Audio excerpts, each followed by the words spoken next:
start from the top. Okay, start from the top. We're so excited to have our next guest on the show. In fact, we're pretty sure this recording of the interview is a world exclusive. Tanya de Grunwald is a journalist and creator of the popular careers website Graduate Fog. She's also the author of a new book called How to Get a Graduate Job in a Pandemic, which is a fabulous resource for any students who are currently looking to get a new job. You're in for such a treat today, and for just a reminder, you can download Tanya's new book for free at graduatefog.co.uk. Hi Tanya, thanks so much for coming on the podcast. Oh, hi, thank you for the introduction, that's lovely. We're here to talk about your new book, How to Get a Graduate Job in a Pandemic. So is it really a terrible time for graduates to get a job right now? I mean, it's not a great time, is it? I'm not going to lie. There's an awful lot going on. And, you know, looking back through history, there have been particularly rough years to graduate, and I would say this is one of them. So I'm not here to say this is going to be easy. I obviously can't magic jobs out of thin air. I think probably Rishi would have phoned by now if I could. But so the book is really all about how to sort of calm yourself down, how to regroup, how to think clearly, how to make the best of what you've got, and just make a plan that's going to work for you for the next kind of 6 to 12 months so that you get something from the next year. This is a very difficult time, and there's an awful lot of factors at play, but I want graduates to be able to think a little bit about what's realistic in the next year, and when to be flexible, and how much to kind of go for your dream versus how much to sort of work with the situation that we've got. Yeah. With that in mind, is there any good news for graduates entering the job market at the moment? That's a good question. I think there is. I think there are an awful lot of companies doing really badly, but there are also companies which are doing really well. So I don't think it's the case that it's just like everything is completely dying out there. And I think there are opportunities with growing industries. The pandemic has forced a lot of innovation, and there's lots of new stuff springing up. So I think the smartest graduates will think about the sort of direction that they want to go in rather than the destination as such, and have a really flexible kind of idea about where things might go for them. So I think it's probably the moment to be open-minded, particularly about what you're going to do for the next few months or so. I don't think you need to be completely desperate, but I do think that any experience is experience, and just to work with what you can get, and how to, I talk a lot in the book about how to maximize your chances of finding those opportunities out there. Brilliant. Amazing. Just Brilliant. One thing about good news. I think with previous, not that we've ever had a pandemic like this before, but I think with previous recessions that there have been, what some employers did last time around 2008 was to kind of stop graduate recruitment completely, just to freeze everything, and just like panic, oh, we're not hiring anybody, that's it. And most of them really learnt the hard way that was not the thing to do. So most of them said this time round they don't want to do a knee-jerk reaction to just making that decision quickly, because actually what happens if you don't hire graduates 1 year, then in your organization forevermore you will always have a gap in what they call talent. That's you. And those people are then not there next year and the year after and the year after. So there's always a problem with that year if you don't invest in young people. Yeah, I definitely found that when I graduated back in 2008. I just remember there was just no jobs. I just couldn't find one for ages. Yeah, it was tough. But I think, you know, as I say, I think the best companies are keen not to make that mistake again. And I think, you know, we're right in the middle of it now. You know, we're recording this end of October, aren't we? And so we're kind of right in the middle of it, and we're going into, you know, more sort of depths of winter. I think things might well look very different in 6 months' time if we have this conversation again. And I think I'm hoping that sort of buoyancy and that confidence will return. And actually, I've heard a lot of employers say, you know, we need young people. Every organization needs young people. They need new talent. They need all that energy and all of that hard work. They need those people. So what is a company without young people, what they call pipeline talent? They need those people lined up. Definitely. Brilliant, amazing. Well, I think you've answered our next question, which is great. So we'll go on to the next one, about internships. Obviously, we're in a pandemic, and some internships and graduate jobs have been put on hold. So do you think these types of opportunities will return at some point? Yeah, I think internships, I mean, first of all, we should probably talk about the difference between an internship and an internship, because there are two very different types of things people have in mind when they use the same word. So with a big company that runs really, really good internships, what they think of as an internship was probably until recently a sort of 2-month, really structured, paid, possibly quite well paid opportunity for the employer to sort of try out the graduate, and for the graduate to try out the employer, and they would use that as a pipeline possibly for their graduate recruitment scheme, or take them on in some other way. That's one kind of internship. Let's call that sort of corporate internship. Then there's a really informal internship on the other end of the spectrum, which is the sort of working for a fashion designer or some kind of PR, you know, really small PR firm, or, you know, in journalism, and it's kind of informal and it's probably unpaid or expenses only, and it's not really clear where it's going, and it might be, you know, come for a month and see how it goes, but there might not be an end date to it, and there isn't an expression of what happens to people who've done those internships. So what happens quite often is they just get replaced by another unpaid intern, and there's a kind of revolving door system. So those are two very different things, and they have been put on pause this year, but actually for quite different reasons. So I think it's important to realise that, and actually probably to add to the answer to a previous question about what's the good news, I don't think internships got cancelled in the summer, which a lot of them did, because people just didn't want to invest in young people, or they didn't have the money. The problem in the summer was there was just way too much going on, and businesses were frankly trying to think about how they were going to stay afloat and how they were going to keep the lights on. So running fabulous internship opportunities for young people was just nowhere near top of their list. So what you saw was them thinking, we just can't do this year, or we can't do it right now, maybe we do it in the autumn, maybe we do it in the spring next year. But they just kind of thought, we don't have resources to spend on making those internships really fun and really good, and for that person from it and for us to get something from it. And they couldn't virtualize all of their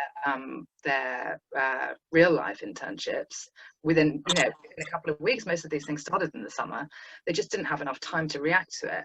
And there's so much to think about with, you know, from the employer's perspective, and I do run Graduate Fog, which is a website for graduates, but I also run something called the Good and Fair Employers Club, where we bring together the best employers of young people, and they talk about things from their perspective. And so I get to see kind of both sides, if you like, and I saw all of them doing their best to sort of keep, you know, they're spinning all these plates. They don't know what's going on. They haven't run graduate schemes and internships during a pandemic before. You know, they had a million different factors to think about. They didn't know what their budgets were. They didn't know whether they were hiring this year or not hiring this year. So they were kind of struggling with all this stuff. So it's not like there's a conspiracy and everyone just thought, oh, let's just bin our internships this year. They were dealing with all these sorts of different factors. So, I mean, the fact that internships kind of vanished in the summer, I think, is a bit of a shame. I don't think they vanished everywhere, but it's also important to remember the reasons for that, and that actually proper internships need to be really well organised, and the intern needs to be properly managed, and we need to really think about what's going to be the end of this internship. And it's really difficult to manage people when they're working from home. So all of this kind of stuff, you know, particularly people who haven't had a sort of proper graduate job before, there's just an awful lot of stuff going on. So the internships piece was probably the first thing to be hit, if you like, because internships tend to happen in the summer. So I think it's not surprising they're not around. They haven't been around, but I think they will start to come back for sure, because I think as companies begin to kind of get back into their groove of doing whatever they're doing, responding however they're going to respond, they certainly need help. They need young people. They need that energy, but they need to know what those interns would be doing before they could get them in. Otherwise you just got a whole bunch of interns sitting there going, what are we doing? And you're like, I don't know. So I probably shouldn't have hired you, and that's another nightmare. So, and then, you know, everyone's disappointed. Sorry, that was a very long answer to your question. That's really good. And get really into this topic. It's you've probably kind of covered this already, but in terms of when graduates are looking for internships, can you give them some pointers about how to spot a bad internship from the get-go? Yes, I can. I've been campaigning on this for 10 years, and I've seen it all, honestly. I've also seen people just shove in the word internship after a job title, just to kind of explain why it's unpaid. Oh wow. That's not okay, by the way. That's not okay. So yeah, so the first thing is that it should be paid at least national minimum wage, and that's the legal minimum, but it's also a sign of a good employer. So I think because employers that understand why people need to be paid for their work are already demonstrating to you that they're good people and they get this stuff. Not only do they understand why people generally need to be paid, which I don't know why we even need to explain this point, but anyway, they will also understand that if they make something an unpaid internship, that they are effectively pulling it out of reach of everyone that can't afford to work unpaid. And so they have done a bit of work to think about, oh, actually, there are certain groups of graduates who are going to be less likely to be able to apply. And we know that graduates from ethnic minority backgrounds and disadvantaged graduates are going to be disproportionately represented in the groups who feel they can't apply for these things. So they've already shown that they kind of get it in a way, and that's a really good sign in itself. So that's one reason why pay is important. I think it's great if something is advertised openly. I think that's always a good sign that they are taking the opportunity seriously, because they want to select the best person, because they think it has value to that person, but it has value to them to get the right person. So again, it shows they've really given this some proper thought. I'm not saying that there aren't ways to get internships which are not advertised, and actually I'm sort of say both, because actually you do want to find out about jobs that aren't advertised as well, and internships. So I'm sort of backing both horses with that one. But it's anything that gives you an idea that they're really taking it seriously is a good thing, because you want them to have thought it through as to what you're doing there. You don't just want not necessarily in the office, but the more care they've given, the more they're taking it seriously, and that's a good sign. And there should be some kind of structure to it as well. So those all tend to be good signs. And also they should have an answer to what typically happens to people, former interns. How many former interns have you hired? That's a good question. I mean, you're not saying you won't do it if they don't hire you, but it's useful information to know. Yeah, definitely. It gives you a bit of scope of what to expect as well. Yeah, I would be careful of any internships where particularly when it's unpaid, where they say, oh, there's loads and loads of responsibility, because although that's great for graduates to hear, it can suggest that they are basically going to treat you like a proper employee and just pay you not very much money. And I would be a little bit careful. I would also say there should be an end date to the internship, so it shouldn't just be a rolling thing, and when it comes to an end, you have to leave. Do not hang around. The only time you hang around is when you've asked the question, oh, this has been great, I really enjoyed it, I've learned so much, however, obviously I can't afford to work unpaid forever. This is if you've done it unpaid. So go, and it would be great if you had already lined up something somewhere else. That would be even better. But don't just hang around hoping it's going to turn into a job, because then they've got no incentive to change anything. So you kind of have to call their bluff on that one, I'm afraid. You would be surprised how they find the money. Yeah, definitely. If you've done a really good job, then they just think, oh, it's be such a pain to find someone new, he or she's really good, let's just give them an extra whatever it is to top up your pay a little bit, and get you to stay. But if not, you've got to keep moving, and it's up to you to line up some options. Definitely. Amazing. Cool. And in the book, you talk about finding vacancies that no one knows about. Can you explain a couple of ways of finding these? Yeah. We haven't talked about like planning what it is that you're looking for first. So I might ask myself that question first, if you don't mind, to be like, you know, what am I even looking for? Like, we need to take this back and back again. Are we sure that we know what we're looking for here? And have we really done the research? Have we really mapped out the industry that we say we're so passionate about getting into? Do we really know what we're talking about? Or if we're not even sure what industry we want to get into, have we really done any research into very much at all? Probably not. So I think a mistake that graduates quite often make is to jump straight to the kind of job hunt without putting enough thought into, now what am I doing here? Where am I going with this? And what shape is the industry in that I think I want to get into? And if it's not the right time to get into it right now, then what can I do in the meantime? So I think there's quite a lot of work to do first, and I'm just going to wave the book. I really wanted it to be really cheerful as well, because I think, you know, it's not all gloom and doom. And the good news is, I think that because you've been to university, you have those skills to be able to sort of self-start and self-study and plan what it is that you're doing. So I think probably before you even get into looking for actual vacancies, there's usually quite a lot of work that graduates need to do first in thinking what they're actually doing. So that would be my top tip. I think we can all make big sweeping judgments about entire industries based on like some TV show that we once saw, or some, like, you know, one person we once met who worked in this industry therefore must represent the entire industry, and they probably don't. That's so true. Yeah. I mean, you know, we all do it, but it's just worth going back and thinking, are my stereotypes and prejudices, are they really all based in fact, or are they based on some random TV show I watched when I was a kid? So I think it's definitely worth thinking about that too. Amazing. I think I talk quite a lot in the book about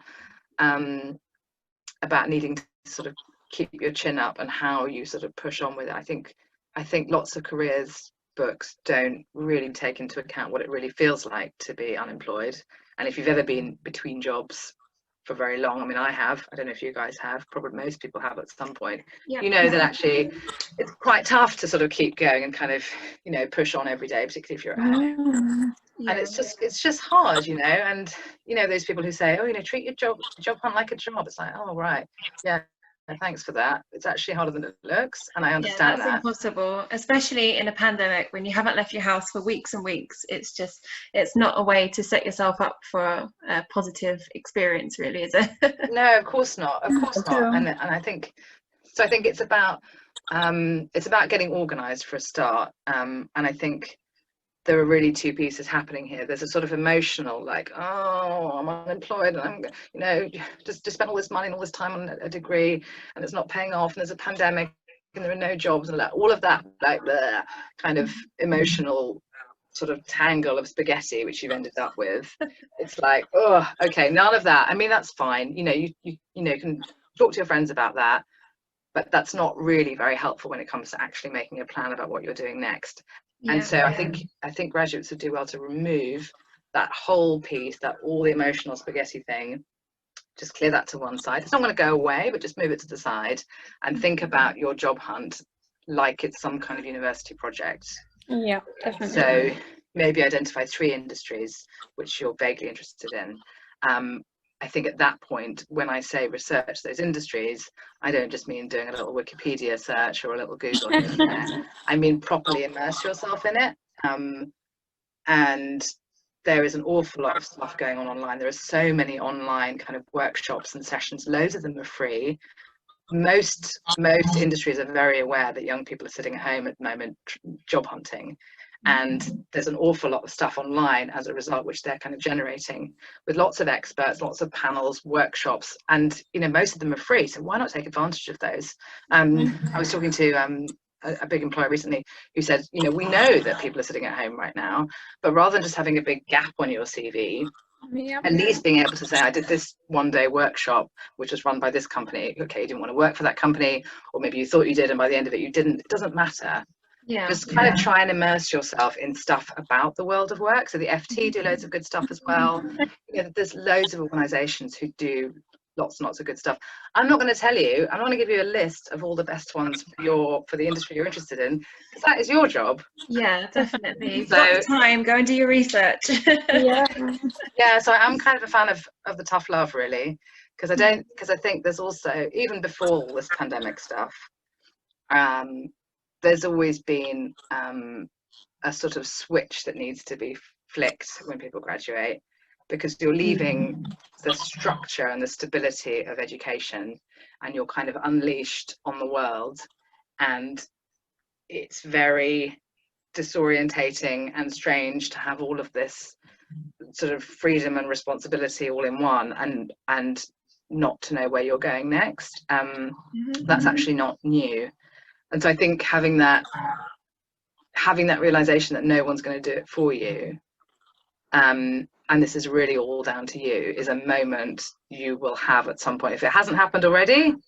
And actually, I guess for anyone listening to this podcast, it probably has happened, because they've already found this podcast. So this is a good sign. So, you know, congratulations on getting this far if you're listening, because you have already engaged. But this is not something you can be passive about. It's not something your mum's going to do for you. It's not something a tutor's going to do. I'm not going to do it for you either, and I don't even do it in the book. What I will do is explain to you how you can do it. Yeah. So people come to me and they say, how do I, how do I get a job in architecture? I'm like, I don't know. I mean, but I can tell you how you can find out. I mean, I don't happen to have any architect friends. I've never worked in that industry, so I don't know. I mean, I know, a bit about media and various other things from my own experience, but I'm like, I don't know, but you need to know, and you need to have found this out. And it's not that hard to find out how to get into architecture. Do you think a lot of people come out of university and think, well, I've done a degree, that's it, and I'll be able to get a job straight away? I mean, I think probably the days of that happening are past. I think most graduates are pretty savvy about knowing that it helps to have a degree, but it's not gonna magic you an amazing job. I think there's been a bit of a two-tier system for a while, where people who get on a big corporate graduate scheme, tend to kind of have such a great start to their career, and everyone else is like kind of bumping along the bottom for quite a while. Particularly in terms of pay, but in terms of having that kind of turbocharged start to their career. So I think it's really hard. I think it's really hard for young people right now, and I think it is up to you to make your investment pay off, and you need to really engage with that. And it's annoying because your university probably hasn't told you any of this stuff. Yeah. But actually, you can teach yourself a lot of it. I mean, you've got enough time on your hands, like you say. I should also say that the book was sponsored by 4 big companies, which was EY, Santander, Accenture, and Vodafone, and a graduate recruitment company called Give a Grad a Go. And all 5 of those companies really wanted to do something to help young people. So they have sponsored it, which basically means that they paid for the cost for me to get the thing done. And that's why it's now free for every graduate to download. So that's a sort of illustration of the fact that they really are rooting for you. And I'm not saying you're going to go and work for any of these companies, but these people out there at those companies were happy to back this project because everybody believes in young people. And there's a lot of understanding that this is a really, really rough year. And a lot of people thinking, gosh, if I graduated this year, that would be really tough. And people have got children and nieces and nephews who are that age, so it's not like employers are all sitting in a room thinking about how to deny young people jobs. No. That's definitely one of the reasons why we started the podcast, is because we really wanted to do something to help, because back in 2008 it just didn't feel like you had access to as much information as you do now. And we can do our normal day jobs, but we can also do something in our spare time to try and help people and give them a bit of a nudge in the right direction if they are at a point where they're feeling a bit lost and don't really know how the next few months, maybe the year's going to pan out. And it's we're just trying to do the best we can. But we also wanted to ask you, while we still got you, Are there any tips that you've got for people to kind of keep their spirits up while they're looking for jobs? Because a lot of people we speak to, they tell us that they've sent out their CV so many times and they haven't had any answers back, or that, you know, they've heard from them like 2 or 3 months after they sent the application. Is there any way that they can, you know, keep their chin up and carry on? Yeah, I think it's a really important thing to acknowledge that sort of confidence and motivation piece. As I say, I don't think it gets nearly enough conversation time, so I'm pleased you brought it up. I think the number one thing is to get organised, actually.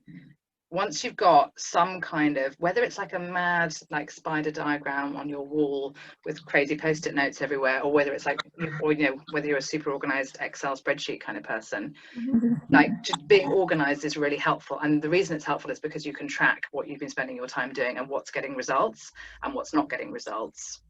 So for people who come to me and they say, oh, you know, I've just, you know, I've applied to 200 jobs and I've heard nothing back, I'm like, I'm really sorry, but why? Why did you apply to 200? You should have stopped after 50, and just because something's not right here. And I know, because you hear that there's that headline which is always all over the BBC News all the time. You know, I've applied for 1,000 jobs and heard nothing back, and I just feel like I want to talk to this person and say, what are you doing? You know, are you, have you got a completely mad industry? Are you just sending blanket, emails to people? Have they got spelling mistakes in them? Do you just look like you just don't care? Because who's going to respond to that application? So it's generally better, I think, to spend your time looking for jobs that fewer people know about. And I talk a lot about this in the book.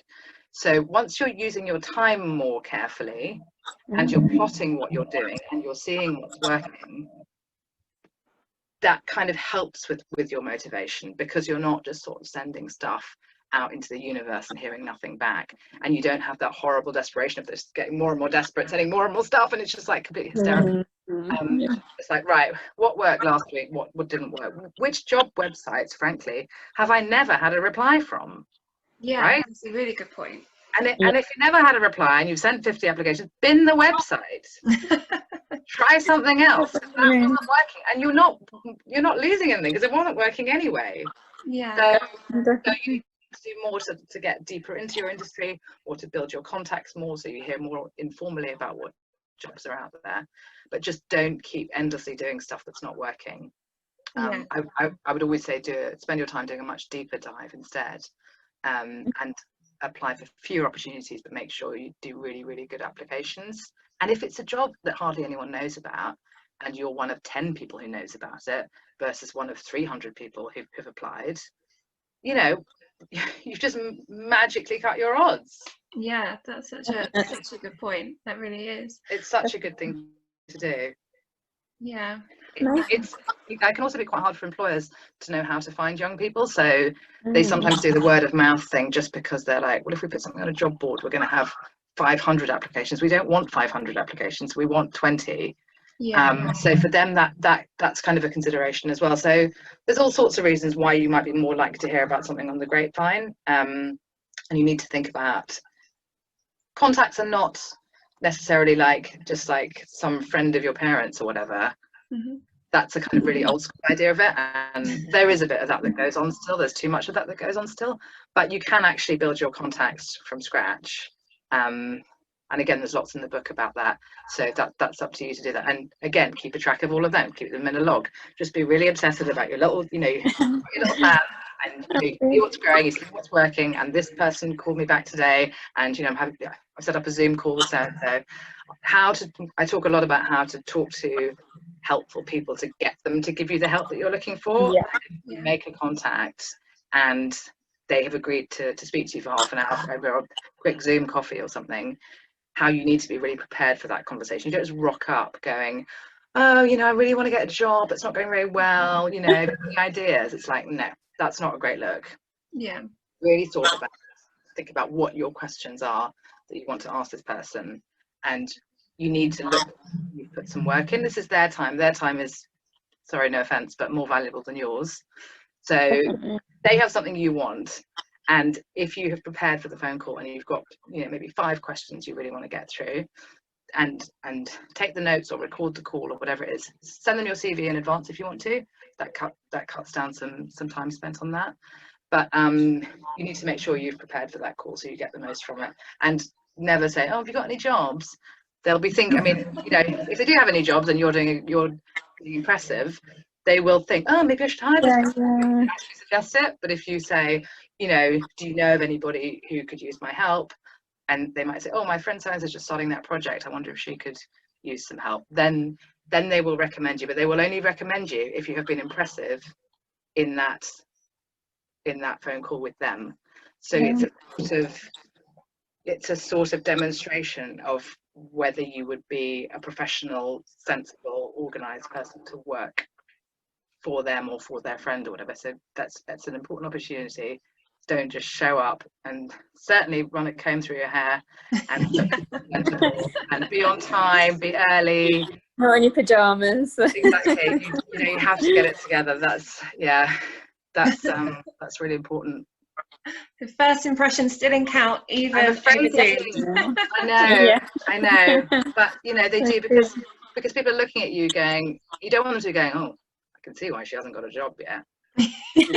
You can be thinking, oh, you want them to think, oh, this person's amazing. We've got to find them somewhere. I've got to find them somewhere. I must know somebody.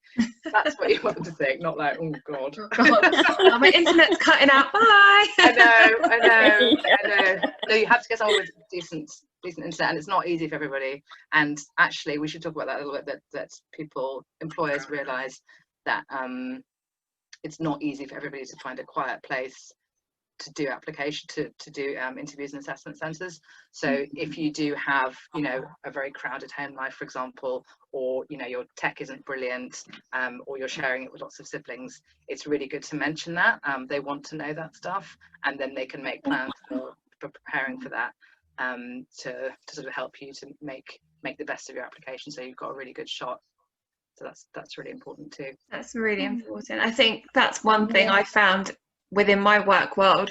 People are a lot more forgiving because of the pandemic. Like if you've got a toddler running behind you or a dog barking, like you can almost forgive it. Okay. There's not much you can do about that situation. It's good to get loads of practice with these Zoom things. So just talk to your friends on Zoom. If you don't, it's just a good thing to be more and more comfortable with. Everything's going that way. Definitely, and try out different spots in your house to see where's got the good internet. Good background. Exactly. No washing. Exactly. And also just to have a plan for what happens if you cut out.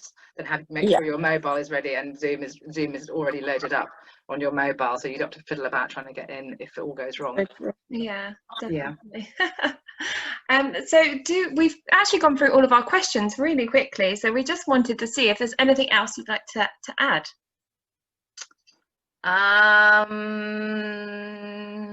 No pressure, obviously. You've covered the think so. I mean, I think it's just I think the sort of psychological part of this is such a dominating part of it. But as I say, my top tip would be to separate as much as you can all of that emotional piece from the practical piece.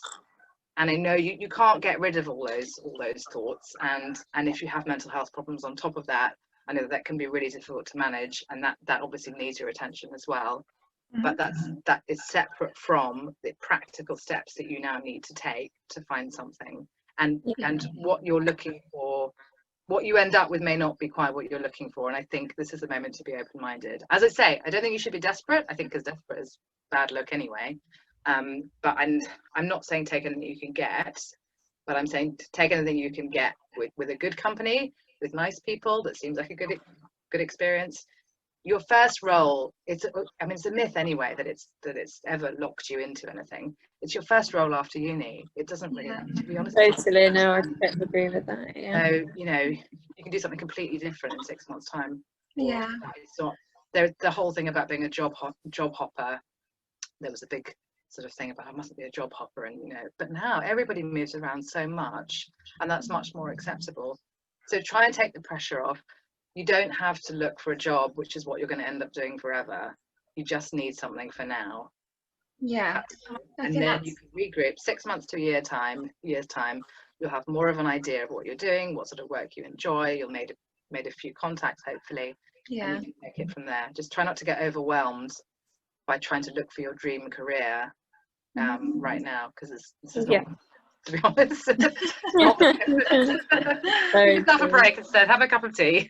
Yeah, and I think it's one thing that's come up, it's quite a common theme with people we've spoken to, is like you said, the first job you're going to get from uni isn't necessarily where you're going to end up, but it gives you an opportunity to try a few things to work out if you actually want to go down that route still. And you know, nothing lasts forever, and it's just a good opportunity. Even if it feels at the moment like it's not where you want to be, you don't know where it's going to take you. Yeah, I think any skills you get from any sort of job are going to be transferable to any other job that you're going to get in the future. So you just need to see it that way, I think. Yeah, exactly. And I think doing anything is better than doing nothing. And if you really can't find anything, then just find a whole load of free workshops and do those. And then that's what you can say you were doing during this tricky period. Yeah, definitely. Because at least that looks like you've taken charge and you've done some sort of self-learning and development in the meantime. That's one of my mantras, is just do something. And you don't know where that will end up. Yeah, exactly. Very good advice. Well, I think I can speak for everyone when I say how much it's been such a pleasure, and it's been amazing catching up with you today, Tanya. It's been really brilliant. And I'd just like to remind our listeners that you can head over to graduatefog.co.uk and you'll be able to download a copy of the book for free. Brilliant, amazing, lovely to speak to you. Oh, thank you so much. Thank you so much. Thank you. Thank you. Bye. Bye. Okay, let me just stop recording. Right, how do you do this? Stop.